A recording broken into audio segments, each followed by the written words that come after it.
Les Espagnols parient sur Colomb. Colomb pense trouver l'Asie, en fait il se heurte suite à des erreurs de calcul aux Amériques. Et il y a ce dont j'ai parlé tout à l'heure qui a été mis en lumière par Alfred Crosby, tout ce, comment dirais-je, bouillon de culture entre poulet, porc et bovin qui avait donné énormément de maladies auxquelles nous étions immunisés ou en tout cas résistants, que ce soit la variole, la rubéole, la rougeole, les oreillons, j'en passe un certain nombre, débarquent d'un coup aux Amériques et emportent la population autochtone.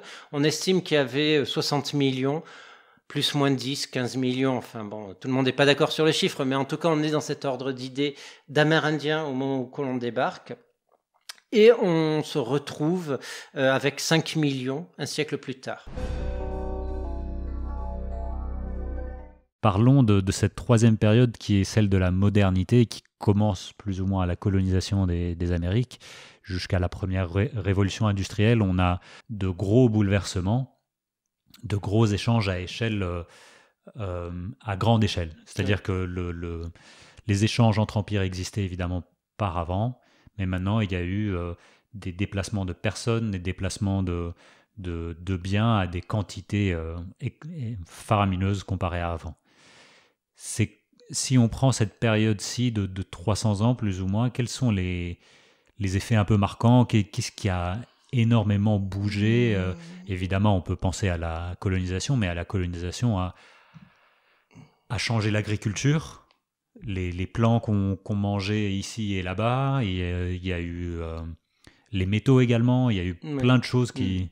Ah oui, alors on va prendre... Alors, il faut déjà comprendre quelque chose, c'est que vers l'an 1000, l'Europe est une partie complètement sous-développée de l'Eurasie. Les zones vraiment de civilisation sont les empires islamiques et l'Inde et la Chine. Voilà. Progressivement, ces structures-là, ils ont plusieurs siècles d'avance technologique sur l'Europe, qui va combler assez vite son retard, notamment par des contacts avec le monde arabo-musulman. On en obtient notamment, on se greffe sur le commerce du monde arabo-musulman dans un premier temps. On en retire les chiffres arabes, le zéro positionnel, un certain nombre d'innovations techniques que l'on enrichit dans la compétition entre États européens. Et puis, on achète de plus en plus de choses via le monde arabe. C'est le succès des cités-États italiennes qui vont commercer avec le monde arabo-musulman pour ramener des épices et ce genre de choses et construire des fortunes, les premiers systèmes bancaires, etc. Ensuite, ça va très vite dans la mesure où on s'entiche notamment du sucre. Pendant les croisades, on a pu conquérir brièvement des îles à sucre, on sait faire. Des premières expéditions dans l'Atlantique permettent de découvrir, entre guillemets, parce que ce sont des îles qu'on avait déjà repérées avant dans l'Antiquité romaine, les Madère, puis les Canaries. Alors, à Madère, il n'y a pas de population, mais les Canaries sont habitées. On se livre à un premier génocide, le terme n'est pas trop fort. On met les gens au travail forcé et en un siècle, il n'y a plus un seul Guanche, c'était la population indigène. Si ce n'est un peu dans la génétique des colons, voilà. Mais c'est terminé. Et tout ça pour déboiser et faire de la canne à sucre massivement. Mais ça ne suffit pas. Et c'est une des premières raisons finalement de l'expansion européenne, la question de McNeill, pourquoi l'Europe a-t-elle dominé le monde? À ce moment-là, il y a un élan, notamment du Portugal, secondairement de l'Espagne, pour essayer d'ouvrir des voies commerciales vers l'Asie. Donc le Portugal commence, il descend le long de l'Afrique, il contourne le cap de Bonne-Espérance, les premières expéditions arrivent en Inde et parviennent à contourner finalement la barrière du monde musulman pour se greffer directement sur le commerce de l'océan Indien, qui est vraiment un endroit depuis 1000 ans bruissant d'activité, dont on était coupé depuis l'époque romaine, depuis la fin de l'Empire romain. Les Romains allaient fréquemment en Inde, on a énormément de monnaie romaine par exemple en Inde, il y avait des réseaux très importants, mais le monde musulman avait coupé de ce circuit et en profiter pour se rémunérer le peu de marchandises qui passaient. Voilà. Les Espagnols parient sur Colomb. Colomb pense trouver l'Asie, en fait il se heurte suite à des erreurs de calcul aux Amériques. Et il y a ce dont j'ai parlé tout à l'heure qui a été mis en lumière par Alfred Crosby, tout ce, comment dirais-je, bouillon de culture entre poulet, porc et bovin qui avait donné énormément de maladies auxquelles nous étions immunisés ou en tout cas résistants, que ce soit la variole, la rubéole, la rougeole, les oreillons, j'en passe un certain nombre, débarquent d'un coup aux Amériques et emportent la population autochtone. On estime qu'il y avait 60 millions, plus moins 10, 15 millions, enfin bon, tout le monde n'est pas d'accord sur les chiffres, mais en tout cas on est dans cet ordre d'idées d'Amérindiens au moment où l'on débarque. Et on se retrouve avec 5 millions un siècle plus tard. Cela entraîne une difficulté pour valoriser les terres, entre guillemets valoriser, c'est-à-dire que d'abord, on néglige complètement tout ce qui est agriculture indigène. De toute façon, ils ont perdu la plupart de leurs techniques. Mais on va désormais brûler, notamment la forêt amazonienne, pour faire de la canne à sucre. Il faut beaucoup de main-d'œuvre pour la canne à sucre parce que c'est des opérations où il faut couper et très vite, sinon le produit devient amer, broyer, et puis très vite, sinon le produit devient amer, le faire cuire pour avoir un pain de sucre. Donc il faut beaucoup de main-d'œuvre disponible, corvéable, pas le genre qui se met en grève. Donc on va chercher des esclaves. On a épuisé déjà les populations amérindiennes, même si l'esclavage va participer à part complémentaire des pathogènes à la destruction des cultures amérindiennes. On va faire les traites négrières, chercher des esclaves en Afrique. Comme on ne peut pas les capturer nous-mêmes, puisque l'Afrique est défendue par ses propres pathogènes, on fait de l'échange, on donne des fusils, on donne de la verroterie, des tissus aux rois indigènes qui vont rasier leurs voisins à l'intérieur des terres et se met en place ainsi ce formidable système de déportation. Et alors, ça rime avec destruction humaine, destruction des écosystèmes, puisque le Brésil, toute la côte est déforestée entre 17e au XVIIe siècle. Et cette destruction-là va progresser à la Barbade, à différentes îles à sucre, par saut quantitatif, dirons-nous. Parce que, en plus, il faut également brûler du bois pour raffiner le sucre, donc ça augmente encore la pression sur ce qui s'ensuit. Bref, ce qui est une catastrophe pour les écosystèmes ou les victimes de ces pratiques va en revanche permettre à l'Europe de se développer. Les Espagnols mettent également la main sur une montagne d'argent, littéralement le Potosí, qui se trouve dans l'actuelle Bolivie. À l'époque, on parle du Pérou, le Grand Pérou. La mine du Potosí va fournir entre les années 1555 et 1800 80% de l'argent en circulation dans le monde. Qu'est-ce qu'il y a acheté? Essentiellement des biens indiens et chinois. Les Indiens sont les rois du textile, du coton imprimé, etc. Ils vêtent toute l'Asie avec leurs ateliers de vêtements. Les Chinois, eux, font de la soie, également en textile. Ils font du thé et ils font également de superbes céramiques. Et donc, on va acheter tout ça en Asie. Ce sont des endroits qui sont relativement autosuffisants. Donc, ils ne sont pas intéressés par quoi que ce soit, sauf pour le métal précieux. Voilà. Et donc, une bonne partie de cet argent va terminer en Inde ou en Chine pour nourrir cette balance du commerce déficitaire. Ça, c'est pour la grande situation. Alors, progressivement, d'autres puissances vont évincer les Ibériques de ce jeu-là, les Néerlandais dans un premier temps, puis les Britanniques, avec des outils notamment comme les premières sociétés anonymes, les compagnies des Indes, qui vont être de véritables organismes étatiques. En gros, c'est une compagnie des Indes néerlandaise qui va dominer l'Indonésie, qui pourtant, à la base, au début de cette histoire, est un ensemble d'États beaucoup plus puissants que les Pays-Bas. La compagnie des Indes britanniques va dominer l'Inde également, alors que c'était pas gagné. L'Inde était un pays plus développé que l'Angleterre au XVIe siècle. Facilement, on estime que le différentiel, il devait y avoir 7 millions, je crois, d'Anglais de mémoire à l'époque, contre 150 millions d'Indiens. avec un gros État qui était l'Empire moghol, qui était l'empire le plus riche de la planète, à égalité sensiblement avec la Chine, donc qui était vraiment une puissance militaire établie. Et le capitalisme va permettre, en fait, par effet de levier, de grignoter ces États et de leur imposer progressivement la tutelle occidentale. C'est un truc qu'on n'a pas forcément l'habitude de concevoir depuis la France, parce que nos conquêtes coloniales, elles ont été plus faciles et on a pu recourir directement à la matière forte. Et encore, à la manière forte. Et ça n'est pas été de soi. Je prends l'exemple de l'Algérie. En 1830, on a des difficultés financières. On décide donc de mettre le cap sur l'Algérie parce qu'on pense que les pirates barbaresques ont encore un stock d'or là-bas. Donc c'est juste pour rééquilibrer la balance du trésor. On s'empare très facilement d'Alger. On ne trouve pas autant d'or que ce qu'on croyait. Mais on se rend compte que c'est facile. Pourquoi on l'a pas fait avant ? On continue. Il y a quand même de la résistance. On a une résistance qui va durer 17 ans. Mais globalement, la logique, c'est que quelqu'un de costaud, avec 20 millions d'habitants, la France, avec une industrie beaucoup plus affirmée, va finir par vaincre l'Algérie, qui en plus a un sponsor qui est en difficulté, qui est l'Empire ottoman. Et l'Algérie est peuplée à l'époque de 2 à 3 millions de personnes. Donc c'est le différent. Et on joue quasiment à domicile, on n'a que la Méditerranée à traverser. Et c'est pas si facile que ça.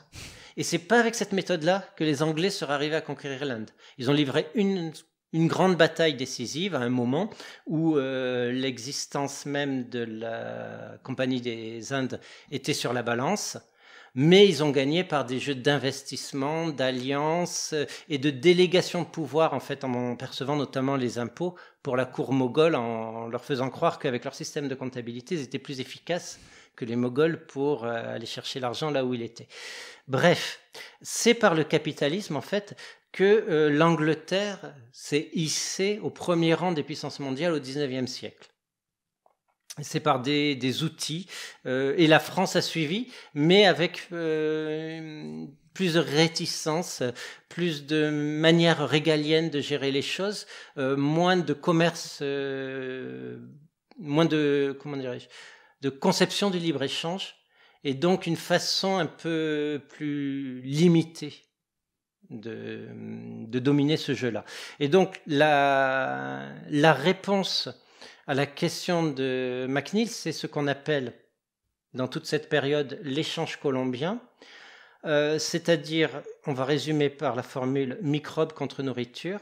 On a décimé les Amériques avec nos pathogènes, mais en échange, on y a gagné des plantes formidablement nourricières qui sont le maïs, qui a un rendement extraordinaire, le manioc et la patate douce, qui ont également, sous les tropiques, des rendements extraordinaires, et puis la pomme de terre, qui a servi à nourrir des essors démographiques très importants une fois qu'on a passé le cap de « attention, c'est une solénacée, il faut se méfier ». Voilà. C'est-à-dire une plante potentiellement toxique, et effectivement, la pomme de terre crue est toxique. Mais, ceci étant dit, alors que les populations amérindiennes s'effondraient, ces cultures venues du Nouveau Monde, dans les siècles suivants, ont permis un essor démographique très important dans l'Ancien Monde, en nourrissant sous les tropiques et en zone tempérée, énormément plus de bouches qu'avec les méthodes classiques. Et en même temps, cela a entraîné un essor extrêmement important de conquête de terres arables. Et c'est là où les Européens l'ont emporté, parce qu'en fait, leur supériorité technologique, très longtemps, elle n'a tenu que sur leur capacité maritime sur longue distance, c'est-à-dire que le fait d'avoir été obsédé par la capacité de pouvoir aller en Asie en faisant le tour du monde leur permettait de dominer les mers avec l'artillerie embarquée. C'est tout bête, mais par exemple les Chinois avaient inventé l'artillerie, ils n'en ont pas fait des feux d'artifice au début quand ils ont inventé la poudre au 8e siècle, ils en font tout de suite. La première illustration qu'on a de la poudre, c'est des grenades.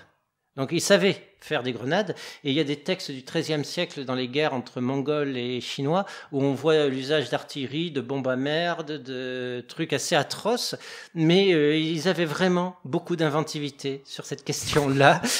Voilà. Les Européens ont perfectionné, et surtout l'avancée décisive des Européens, ça a été lors des guerres qui ont opposé les Pays-Bas à l'Espagne. Les Pays-Bas perfectionnent la longue vue pour voir arriver les bateaux espagnols de loin. Et ils inventent le tir par le sabord. C'est-à-dire qu'au lieu de faire comme on faisait en Méditerranée sur le modèle ottoman, on prend des galères normales, on fait un château à l'arrière, on met 6 canons dessus et on tire autant qu'on peut sur les navires adverses. C'est-à-dire, en gros, on conçoit la guerre sur mer comme on conçoit la guerre sur terre. Les Néerlandais inventent l'idée que, ok, on a un petit bateau, on a plein de gros bateaux espagnols devant nous, ils ont des canons en haut. Nous, on met nos canons à ras de l'eau avec un sabord, on le soulève, on arrive avec notre petit bateau le long du gros galion. On met 2 boulets bien placés juste sous la ligne de flottaison. On s'en va et on attend. Et avec ce genre d'innovation, les Européens vont dominer les océans.